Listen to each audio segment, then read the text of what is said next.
సర్కార్ రుణమాఫీ నిబంధనలపై బీఆర్ఎస్ ఆగ్రహం వ్యక్తం చేసింది.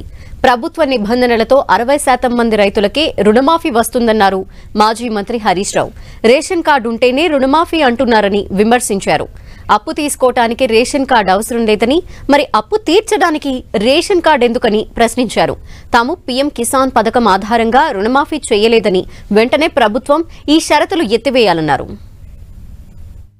ఒక రకంగా ఇండ్లలో కొట్లాట పెట్టినట్టు రేషన్ కార్డు మీద ఏరుబడ్డ కొడుకుంటాడు. ఇప్పుడు కొడుకు సంసారం ఏరుబడ్డది, కానీ రేషన్ కార్డులు ఏరువల్లి. ఈ ప్రభుత్వం పద్ధతి ఎట్లుందంటే నువ్వు ఇంట్లో ఏరుబడొచ్చు, నీ పాస్బుక్ అలాగే ఉండొచ్చు, కానీ రేషన్ కార్డులు ఒకటే ఉన్నావు కదా, నీకు ఒక్కరికే మాఫీ చేస్తా అంటున్నది ఈ ప్రభుత్వం. రేషన్ కార్డులు విడిపోనంత మాత్రాన రుణమాఫీకి వాళ్ళు అర్హులు కాకుండా పోతారా?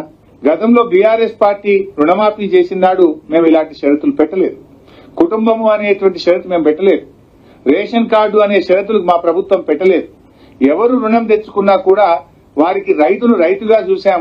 బ్యాంకులో అప్పు తెచ్చుకుంటే ఇచ్చిన మాట ప్రకారంగా ₹1,00,000 రుణమాఫీ బీఆర్ఎస్ ప్రభుత్వం చేసింది.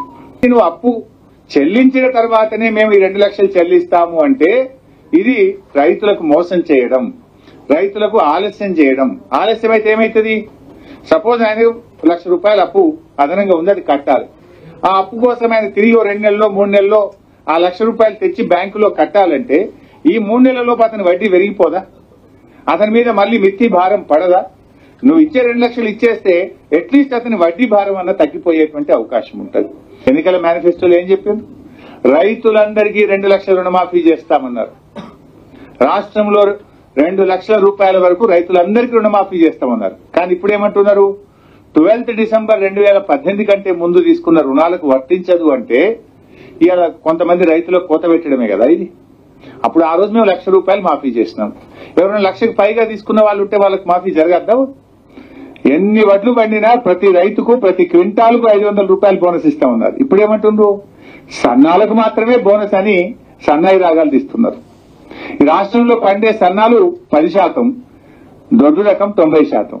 అంటే 90% రైతులకేమో పంగనామాలు పెట్టిండ్రు, 10% రైతులకు మాత్రమే ఇస్తామంటున్నారు. నిబంధనలు లేవని, ప్రతి రైతుకు మేలు చేస్తామని ఇవాళ మీరు పీఎం కిసాన్ నిబంధనలు, రేషన్ కార్డు నిబంధనలు, కుటుంబం యొక్క నిబంధనలు, రీషెడ్యూల్ పేరు మీద నిబంధనలు, ఆధార్ కార్డు పేరు మీద నిబంధనలు, స్వల్పకాలిక పట్టణాల పేరు మీద నిబంధనలు, ఇన్ని నిబంధనలు పెట్టి ఇలా రైతులకు రుణమాఫీ ఎగ్గొట్టే ప్రయత్నం ప్రభుత్వం చేస్తా ఉంది.